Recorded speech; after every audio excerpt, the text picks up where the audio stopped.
India ஃபுல்லா என்னால எல்லாமே மாத்த முடியும். யார் சாமி இவன்? எங்க இருந்து வந்திருக்கான்? இவர் மட்டும் பிக் பாஸ் உள்ள போனா பிக் பாஸே ட்ரெண்ட் ஆகுமா?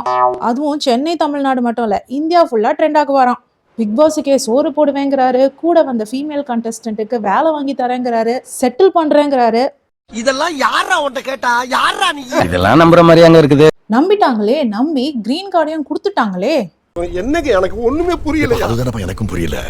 அதான் நான் முன்னாடியே சொல்லியிருந்த மாதிரி தான், இவங்க பிக் பாஸ் கண்டஸ்டன்ட்டுக்கு ஆள் தேடுற மாதிரி இல்ல, திவாகருக்கு ஒரு ரீப்ளேஸ்மெண்ட் தேடுற மாதிரி தான் இருக்கு. ஒரு கோயம்புத்தூர்காரர் வந்திருந்தாரு, நான் நினைச்சேன் அவர் ரொம்ப ஈஸியா செலக்ட் ஆயிடுவாரு அப்படின்னு பார்த்தா அவரை ஹோல்டர்ல போட்டாங்க. அதாவது நம்மளுக்கு வந்து ஓகே அப்படின்னு படுற கண்டஸ்டன்ஸ் எல்லாமே ஜட்ஜஸ்க்கு வேணாம் அப்படின்ற மாதிரி இருக்கு. அவங்க பாக்குறது எல்லாமே வந்து ஒரு தெளிவான மனநிலையில இருக்கிற ஒரு பர்சனே கிடையாது. அவங்க வந்து ஒரு நார்மல் பீப்புளே எதிர்பார்க்கல, அசாதாரண வேலைகளை அவங்க செய்யணும் அப்படின்ற மாதிரி எதிர்பார்க்கறாங்க. அதாவது வானத்துல நடக்கணும், மேகத்துல பறக்கணும், பண்றாங்களோ இல்லையோ வாய் வார்த்தையாவது அந்த மாதிரிலாம் பேசணும் அப்படின்னு பாக்குறாங்க. சோ அந்த மாதிரியான கண்டஸ்டன்ட்டை தான் வந்து நாங்க செலக்ட் பண்ணுவோம்னு சொல்லிட்டு உறுதிமொழி எடுத்துட்டு ஜட்ஜஸ் எல்லாம் உட்கார்ந்துருக்காங்க. So big boss common man episode 3ல என்னென்ன நடந்ததுன்னு விவரமா பார்க்கலாமா? அண்ட் இந்த சேனலுக்கு நீங்க புதுசா இருந்தீங்கன்னா மறக்காம எங்க சேனலை சப்ஸ்கிரைப் பண்ணி வச்சுக்கோங்க. இந்த மாதிரியான ரியாலிட்டி ஷோ ரிவ்யூவை தொடர்ந்து பார்க்கலாம். இப்போ வாங்க வீடியோக்குள்ள போகலாம். ஃபர்ஸ்ட் கண்டஸ்டன்ட் பாத்தீங்கன்னா ஃபெரோஸ் கான். என்ன சொன்னார்னா, நான் பாக்குறதுக்கு ஜென்சி கிட் மாதிரி இருந்தாலும் என்னோட மெச்சூரிட்டி வந்து 90s கிட் மாதிரி அப்படின்னாரு. உங்க டேலண்ட் என்னன்னு கேட்ட போது நான் நல்லா பணம் சம்பாதிப்பேன், மத்தவங்களுக்கு பணம் சம்பாதிக்க சொல்லி கொடுப்பேன் அப்படின்ற மாதிரி சொல்றாரு. ஸோ நான் ஒரு பெரிய பிசினஸ் மேன்ன்ற மாதிரி அவர் ப்ரொஜெக்ட் பண்ணிக்கிறாரு. ஸோ உங்களுக்கு நிகர் யாரு அப்படின்னு கேட்கும்போது எனக்கு எலான் மஸ்க் மட்டும் தான் அப்படிங்கிறாரு. ஓ எலான் மஸ்கா, அவரை பத்தி உங்களுக்கு என்ன தெரியும் அப்படின்னு கேட்கும்போது அதுக்கு கிளியரான எக்ஸ்பிளனேஷன் இல்லை அவர்கிட்ட. சரி, இப்போ பிக் பாஸ்ல எதுக்கு நீங்க போறீங்க அப்படின்னு கேட்கும்பொழுது நான் என்ன பத்தியே தெரிஞ்சுக்க விரும்புறேன், நான் வந்து கெட்டவனா இருக்கிற நல்லவனா இல்ல நல்லவனா இருக்க கெட்டவனான்னு சொல்லி நான் தெரிஞ்சுக்கணும் அப்படிங்கிறாரு. இதனடா புதுசா இருக்கே அப்படின்ற மாதிரி இருந்தது. சரி, இவ்வளவு தூரம் வந்திருக்காரு, சோ இவருக்கு எதனா ஒரு டாஸ்க் கொடுத்து அனுப்பி வைப்போம்னு சொல்லிட்டு ஒரு டாஸ்க் கொடுக்குறாங்க. டாஸ்க் கொடுக்கும்பொழுது அந்த டாஸ்க் நல்லபடியா செஞ்சுறாரு. வந்து தட்டிட்டே வந்துட்டு ட்ரெஸ் போடணும் அப்படின்னு சொல்றாங்க. பேண்ட் ஷர்ட் எல்லாத்தையுமே போட்டு ஓவர் கோட் முதல் கொண்டு போட்டு நின்னுறாரு. ஸோ டாஸ்க் சூப்பரா பண்ணிட்டதுனால சரிப்பா நீ பேசுனதுல பெருசா எதுவும் இம்ப்ரெஸ் ஆகலனாலும் நீ டாஸ்க் சூப்பரா பண்ணதுனால உன்னை நாங்க ஹோல்டர்ல போறோம்னு சொல்லிட்டு ஹோல்டர்ல போட்டாங்க. அடுத்து வந்த கண்டஸ்டன்ட் காமாட்சி உமா மகேஷ். இவங்க வந்து ஒரு நல்ல பேச்சாளர் அப்படின்னு சொல்லிட்டு அவங்க பேசும்பொழுதே தெரியுது, வாயில வார்த்தைகள்லாம் வந்து அழகா விழுகுது. இவங்க வந்து கேப் டிரைவரா இருக்காங்களாம், ஒரு சிங்கிள் மதர்னு சொல்றாங்க, ஹஸ்பண்ட் இறந்துட்டதா சொல்றாங்க. பாக்குறதுக்கு தைரியமான பெண்மணி, நிறைய பேரோட இன்ஸ்பிரேஷன் அண்ட் ரோல் மாடல் மாதிரி இருப்பாங்கன்னு தோணுது. ரொம்ப தெளிவா பேசுறாங்களா? அப்பவே எனக்கு தோணுச்சு இவங்க ரொம்ப தெளிவா பேசுறாங்க, கண்டிப்பா ரிஜெக்ட் பண்ணிடுவாங்க அப்படின்னு நினைச்சிட்டே இருக்கும் பொழுது இல்ல நீங்க வந்து ஹோல்டர்ல போறீங்க அப்படின்னு சொல்லிட்டு ஹோல்டர்ல போட்டாங்க. சோ இப்படியே ஒருத்தரா போயிட்டு இருந்தா டைம் வேஸ்ட் ஆகுதுன்னு நினைச்சாங்களோ என்னமோ தெரியல, 2 பேரா ஒன்னா சேர்த்து உள்ள இறக்கி விட்டாங்க. சாருமதி அண்ட் வெங்கடேசன் இவங்க 2 பேரும் ஒன்னா வந்தாங்க. சாருமதிக்கு இடமே விடாம பேசிக்கிட்டே இருக்காரு.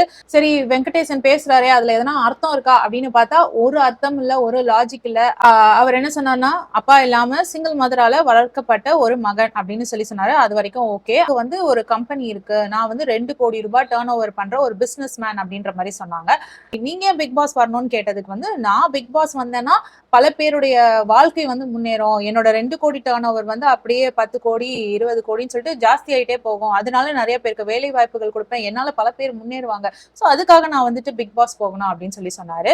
சோ இங்க எனக்கு பார்க்கும்போது என்ன தோணுச்சுன்னா, இவர் வந்து தன்னை மேம்படுத்திக்கிறதுக்காகவும் தன்னுடைய பிசினஸ் மேம்படுத்திக்கிறதுக்காக இந்த பிளாட்ஃபார்மை பாக்குறாருன்னு தோணுச்சு. அது மட்டும் இல்லாம நான்லாம் பிக் பாஸ் வந்தேன்னா நான் மட்டும் இல்ல, சென்னை மட்டும் இல்ல, தமிழ்நாடு மட்டும் இல்ல, இந்தியாவே வந்து ட்ரெண்டிங் ஆகும், அந்த அளவுக்கு பேச வைப்பேன் நானு அப்படின்ற மாதிரி சொன்னாரு. அதுக்கப்புறம் இன்னும் கொஞ்சம் மேல போயிட்டு பிக் பாஸுக்கே நான் ஸ்பான்சர் பண்ணுவேன், நான் மட்டும் வளர்ந்துட்டேன்னா பிக் பாஸுக்கே நான் ஸ்பான்சர் பண்ணுவேன், பிக் பாஸ்க்கே சோறு போடுவேன் அப்படின்னு சொல்லிட்டு ஓவர் கான்பிடன்ஸ்ல பேசினாரு. அப்ப ராஜு அவர்கள் கேட்டாரு, சரி வீட்டை பாதுகாத்துக்கணும், வீட்டுல சமைக்கணும், இந்த மாதிரி 2 டாஸ்க் கொடுத்தா நீங்க யாரும் எந்தெந்த டாஸ்க் எடுப்பீங்க அப்படின்னு கேட்கும்பொழுது சாருமதி கையை தூக்கி சொல்றாங்க நான் சமைப்பேன் அப்படின்ட்டு. வெங்கடேசன் சொல்றாரு நான் வீட்டை பாதுகாப்பேன் அப்படிங்கிறாரு. பாதுகாக்கிறதுல என்னங்க இருக்கு அப்படின்னு சொல்லி கேட்டா, வேலை செய்யறதுலாம் நம்மளுக்கு கீழே இருக்கிறவங்க வேலை, நம்ம வந்து வேலை கொடுக்கறது மட்டும் தான் பண்ணணும் அப்படின்னு சொன்னாரு. ஸோ இதுலயே வந்து அவருடைய ஒரு அத்தாரிட்டேட்டிவ் பிஹேவியர் தெரிஞ்சிச்சு. நான் வந்து வேலை செய்ய மாட்டேன், நான் வேலை தான் கொடுப்பேன் அப்படின்னு சொல்றதும். அதுக்கப்புறம் ஜட்ஜஸ் வந்து அழுத்தி கேட்டாங்க, அப்ப நீங்க வேலை செய்ய மாட்டீங்களான்னு கேட்கும்பொழுது அப்ப கொஞ்சம் சுதாரிச்சுக்கிட்டாரு. வேலை தெரிஞ்சிருந்தாதான் நம்ம வேலை கொடுக்க முடியும், ஸோ வேலை தெரிஞ்சவனா இருக்கிறதுனால தான் நான் வேலை வாங்குறேன் அப்படின்ற மாதிரி மாத்தி சொல்லிட்டாரு. பட் எனக்கு வந்து இவர் ரொம்ப டாமினேட்டிங்கா அத்தாரிட்டேட்டிவா இருக்கிற மாதிரி தோணுது. பேசிக்கலி பிராக்டிக்கலான விஷயம் எதுவுமே பேச மாட்டேங்கிறாரு அப்படின்ற மாதிரி தோணுது. பக்கத்துல இருக்கிற ஃபீமேல் கண்டஸ்டன்ட்டை பார்த்து, இந்த பாருமா இதை வந்து நீ விட்டு கொடுத்துட்டு போயிடு, உனக்கு வந்துட்டு நான் வேலை வாய்ப்பு தரேன், நான் உன்னை செட்டில் பண்றேன், வாழ்க்கையில உன்னை முன்னேற்றி கொண்டு போறேன் அப்படிங்கிறாரு. அந்த ஃபீமேல் கண்டஸ்டன்டான சாருமதி வந்து கேக்குறாங்க, நீங்க ஏங்க என்ன முன்னேற்றி கொண்டு போறோம், எனக்கு என் புருஷன் இருக்காங்க அப்படின்னு சொல்லிட்டு. சோ இந்த மாதிரி தேவையில்லாத லூஸ் டாக்ஸ் விடுற மாதிரி இருக்கு. நான் யோசிச்சேன் இவர் ரொம்ப தற்பெருமை பேசுறாரு, சோ இவர் வந்து கண்டிப்பா செலக்ட் ஆக மாட்டாரு அப்படின்னு நினைச்சா அவருக்கு டபால்னு போய் கிரீன் கார்டு கொடுத்துட்டாங்க.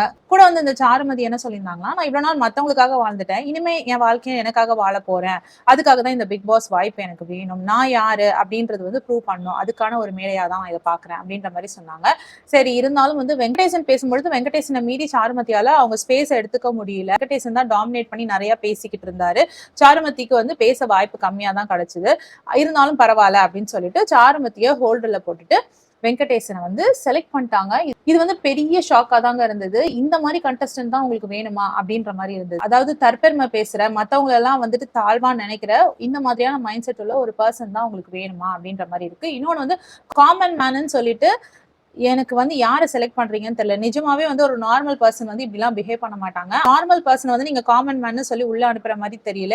ஏதோ காமெடிக்காகவும் டிஆர்பிக்காகவும் காமன் மேன் யாரையோ உள்ள அனுப்பி அவங்களை வந்து கிண்டலுக்கும் கேலிக்கும் உள்ளாக்க போற மாதிரி தான் எனக்கு தெரியுது. அந்த மாதிரி தான் செலெக்ஷன் ப்ராசஸ் போய்கிட்டு இருக்கு. இன்னைக்கு உண்மையிலேயே ஷோவுடைய என்டர்டைனர் அப்படின்னு பார்த்தா ஒரு கோயம்புத்தூர்காரர் உள்ள வந்திருந்தாரு. ரொம்ப சூப்பரா பேசினாரு. அவர் வந்து காமெடி பண்ணுவேன் அப்படின்னு சொல்லி சொன்னாரு. வாய்ப்புகள் தேடிட்டு இருக்கேன்னு சொன்னாரு. அப்ப ஏன் பிக் பாஸ் அப்படின்னு கேட்கும் பொழுது வாய்ப்புகள் ஈஸியா கிடைக்காது இல்லையா, அதற்கான மேடையா தான் நான் பிக் பாஸ் பாக்குறேன்னு சொல்லி தெளிவா சொன்னாரு. ஆரி வந்து டக்குன்னு ஒரு டாஸ்க் வந்து அவருக்கு கொடுத்தாரு. என்னை பத்தி, ராஜு பத்தி, ஓவியா பத்தி, மாயா பத்தி எல்லாம் வந்து பிக் பாஸ்ல நாங்க நடந்துட்டதை வச்சு நீங்க கிண்டல் பண்ணி கூட பேசலாம் அப்படின்னு சொல்லிட்டாரு. அதான் அவங்களே வந்து அப்ரூவல் கொடுத்துட்டாங்களே, இனிமே என்ன அப்படின்ற மாதிரி டக்குன்னு கவுண்டர்ஸ் போட்டாரு. அதுல குறிப்பா வந்து மாயாக்கு சொன்ன விஷயம் வந்து குபீர் சிரிப்பு மொமெண்ட்.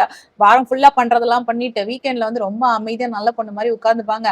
அடுத்தவங்களை போட்டு கொடுத்துட்டு, முக்கியமா இவங்களுக்கு மாற்ற அந்த ஆடு யாருன்னா பூர்ணிமா, அந்த பொண்ணை வெளியில அமிச்சிட்டு இவங்க நிம்மதியா உள்ள உட்காந்துட்டாங்கன்னு சொல்லி சொன்னாரு. சோ இது வந்து குபீர் சிரிப்பு மொமெண்ட் ஆனது. அப்படியே வந்து மாயாவுடைய ஸ்ட்ராட்டஜி எப்படி புட்டு வைக்கிறீங்களே அப்படின்ற மாதிரி இருந்தது. ஆரிக்கெல்லாம் நல்ல கமெண்ட் கொடுத்தாரு. நாமினேஷனே வந்து மொத்தமா 1 மணி நேரம் தான் எல்லாருக்கும் சேர்த்து, நீங்க நாமினேஷனுக்கு பேச சொன்னா அதுக்கே 1 மணி நேரம் எடுத்துக்கிறீங்க அப்படின்ற மாதிரி அவருக்கு கவுண்டர் போட்டாரு. சோ இந்த மாதிரியான நியாயமான கவுண்டர்ஸ் வந்து எல்லாருக்கும் கொடுத்தது வந்து ரொம்ப நல்லா இருந்தது.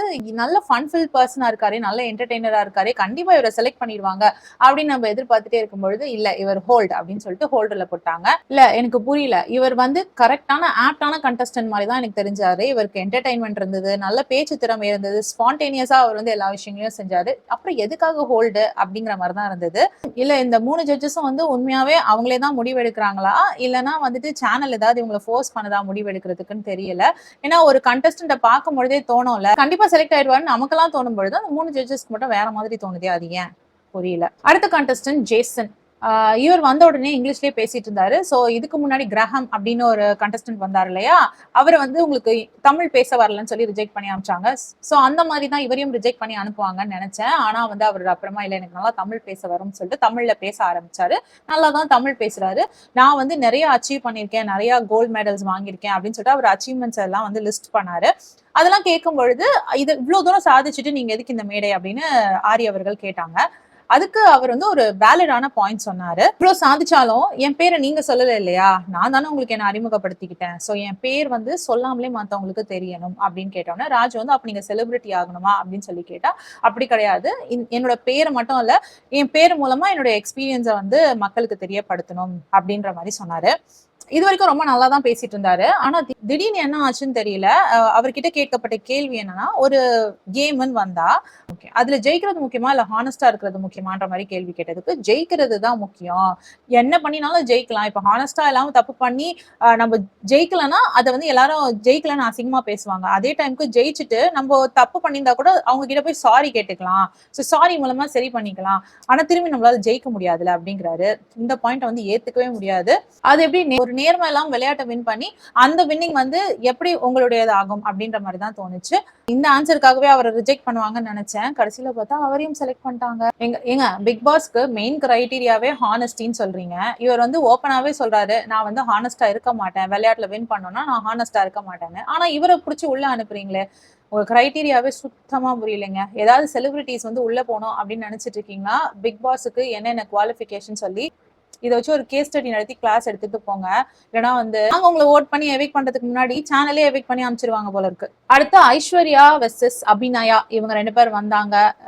சோ இந்த அபிநயாவும் ஐஸ்வர்யாவும் ரூம்மேட்ஸ் போல இருக்கு. கொஞ்ச நாளா வந்து பிக் பாஸ் ஆடிஷனுக்காக எல்லாரும் தங்கி இருந்து பார்ட்டிசிபேட் பண்றாங்கல்ல. சோ இவங்க 2 பேர் ரூம்மேட்ஸ் போல இருக்கு. ஆனா வரும்பொழுதே சண்டை போட்டுக்கிட்டே தான் வராங்க 2 பேரும். அதுல அபிநயா சொல்றாங்க, நான் இங்க வந்து செலக்ட் ஆகுறேனோ இல்லையோ அதுக்கு முன்னாடி ஒரு விஷயத்த நான் பதிவு பண்ணணும். நான் வந்து பெண்கள் சேஃப்டிக்காக தான் வந்திருக்கேன். அதை பத்தி தான் என்னோட ஜேர்னி ஃபுல்லா நான் பேசுவேன் அப்படிங்கிற மாதிரி சொன்னாங்க. இதை பேச ஆரம்பிச்ச உடனே தெரிஞ்சிச்சு அவங்க வந்து ஸ்கோர் பண்ண ட்ரை பண்றாங்க, அதுக்காக தான் அப்படின்ற மாதிரி தோணுச்சு. அதுக்கு பிறகு சொன்னாங்க, நான் நாய்க்காக அத்தியாவசியத்துக்காக நைட்ல டிராவல் பண்ற பெண்களை பத்தி பேசினேன், இந்த பப்புக்கு பார்ட்டிக்கு போயிட்டு வர பெண்களை பத்தி நான் பேசல அப்படின்னு சொன்ன உடனே ஓவியாவும் மாயாவும் ஏன் பப்புக்கு பார்ட்டிக்கு போற பெண்களுக்கு சேஃப்டி தேவை இல்லையா அப்படின்னு ஒரு கேள்வி கேட்டாங்க. அதுக்கு அந்த பொண்ணு வந்து ஆமாமா அவங்களுக்கும் சேஃப்டி வேணும் தான், ஆனா அவசியம் என்ன, இந்த பெண்களுக்கு வந்து வாழ்வாதாரம், சோ அதனால அவங்க நைட்டு போக வேண்டி இருக்கு. ஆனா மத்தவங்களுக்கு எல்லாம் வந்து அப்படி கிடையாது, அந்த பிரச்சனையை தடுக்கணும்னா போகாம கூட இருக்கலாம் அப்படின்னு சொல்லி சொன்னாங்க. ஆனா வந்து இதுல என்ன பாயிண்ட்னா, பெண்கள் வந்து எந்த நேரத்துல எந்த உடை அணிஞ்சிட்டு போனாலும் அவங்களுக்கு பாதுகாப்பு வேணும் அப்படிங்கிறதுதான் பெண் சுதந்திரம் அண்ட் பெண் பாதுகாப்பும் கூட. சோ இந்த உடை அணிஞ்சா அவங்க நம்ம வேற மாதிரி பார்க்கலாம், அவங்களுக்கு என்னன்னாலும் நடக்கலாம், அந்த மாதிரியான மென்டாலிட்டியே வந்து தப்பு.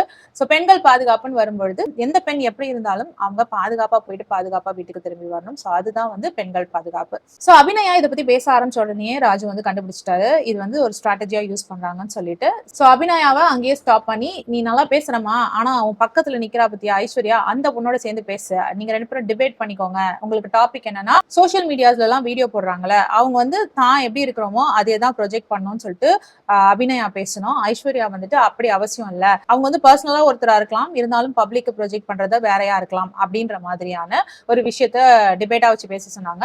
சோ அதுல ஐஸ்வர்யா சொன்னாங்க, நான் வந்து பல்லு தொலைக்கிட்டு இருக்கேன்னா அப்படியே வந்து நான் கேமரா முன்னாடி நின்று பேச முடியாது, நான் வந்து எப்படி என்ன ப்ரொஜெக்ட் பண்ணணும்னு நினைக்கிறேனோ அந்த மாதிரிதான் வந்து நல்லபடியா பிரசென்ட் பண்ணிப்பேன் பப்ளிக் முன்னாடி அப்படின்னு சொல்லி சொன்னாங்க. நியாயமான கருத்து தான்.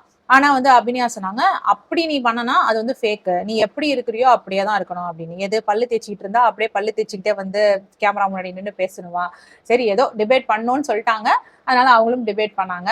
சோ இது நடுவில் பேக்கு லூசுன்னு 2 பேரும் மாத்தி எல்லாம் திட்டிக்கிட்டாங்கன்னு வச்சுக்கோங்களேன். மொத்தத்துல அங்க ஒரு அக்கா தங்கச்சி சண்டை பார்த்த மாதிரி இருந்தது. சோ 2 பேரும் வந்து ரொம்ப சண்டை போடுறீங்க அப்படின்னு சொல்லிட்டு ஹோல்டர்ல போட்டு அனுப்பிச்சிட்டாங்க.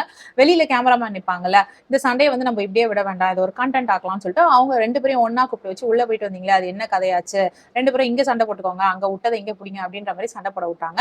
அபிநயா ஐஸ்வர்யா வெளியிலயும் போய் மாத்தி அடிச்சுட்டாங்க. நீ மட்டும் வரலன்னா நான் ஹோல்டு கார்டு வாங்கியிருக்க மாட்டேன், நான் வந்து கிரீன் கார்டு வாங்கிட்டு வந்திருப்பேன் அப்படின்னு சொல்லிட்டு 2 பேரும் அடிச்சுக்கிட்டாங்க. சோ டீமும் பாத்தீங்கன்னா கண்டென்ட்டுக்கு சில பாயிண்ட்ஸ் எடுத்துட்டு அவங்களை அனுப்பி வச்சுட்டாங்க. எபிசோட் 3ல பாத்தீங்கன்னா 8 பேரை ஆடிஷன் பண்ணாங்க. அதுல 6 பேர் ஹோல்ட்ல போட்டிருக்காங்க அண்ட் 2 பேரை செலக்ட் பண்ணிருக்காங்க. அந்த 2 பேர்ல வெங்கடேஷனை ஏன் செலக்ட் பண்ணீங்க அப்படின்றதுதான் எனக்கு தோணுச்சு. பேஷன் கூட ஒரு வழியில சேர்த்துக்கலாம்னு நினைக்கலாம், ஆனா வெங்கடேஷன் எனக்கு தெரியல.